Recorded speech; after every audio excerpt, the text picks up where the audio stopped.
السلام علیکم و رحمت الله و برکاته. در باب کشیدن دندان یا اینکه دندان کندن در حالت روزه‌داری چه حکم دارد؟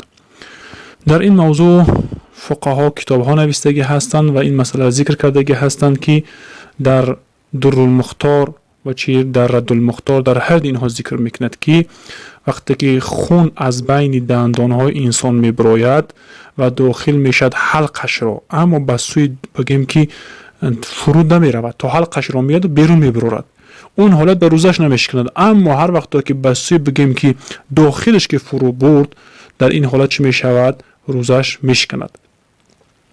و در رد المختار میگد که انسانی که اهم مسئله فهمیده میشد که حکم انسانی که وقتی که دندانش رو میکند در حالت رمضان و داخل میشد خون به سوی جوفش و سوی داخلش که میرود، چی در حالت خوابش باشد چی در حالت بیداریش باشد، واجب میشه برای او انسان قضا داشتن، مگر اگر که همون خون فرو نرفت، مثلا که اون بیرون برآمد، در این حالت اون روزش نمیشکند. از جا فهمیده میشد که چقدر که اهل علم ذکر کرده هستند در حالت روزه‌داری دندان کندن یا اینکه به غیر مسواک دندان را تازه کردن، این چیزها کراهیت دارد، نکردنشون خوب هست. یعنی که انسان مسواک در حالت روزه‌داریش بکند اگر هیچ باکی ندارد، اما به غیر مسواک به دیگر چیزها وقتی که دندانش را تازه کند، این حالت در حکم کراهیت را میگیرد. و بعضی اهل علم گفتند که همین مسواک هم بعد پیشین که باشد، بعد از پیشین کراهیت دارد، اما که پیامبر گرامی صلی الله علیه و مسواک کردگی هستند، این نزد ما کراهیت ندارد، نزد مذهب ما و هیچ باکی ندارد مسواک کردن، با به شرطی که مسواک با مزه و تلخی و شیرین نداشته باشه، او را فرو ببرد.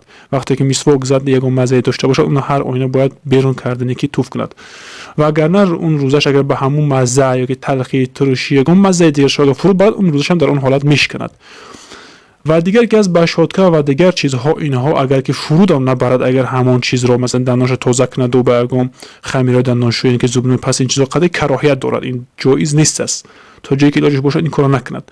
دندان کندن هم همینجوری، دندان کندن هم تا جایی که علاجش باشد میگه در کتاب ها که مثلا نکند هم دندانش رو، اما یک نفری هست که بسیار دردش زیاد میشد، اون میکند، اون کوشش کنه که تا قرار گرفتن همون خونی همونه باید خواب نکند، یعنی که اون چیز دیگر مثلا که احتیاط کنه که فرو نرود همون خونی همون دندان که روزش در این حالت میشکند، و تا روزش که شکست به اختیار خودش در این حالت قضا واجب میشود و کفارت واجب نمیشود.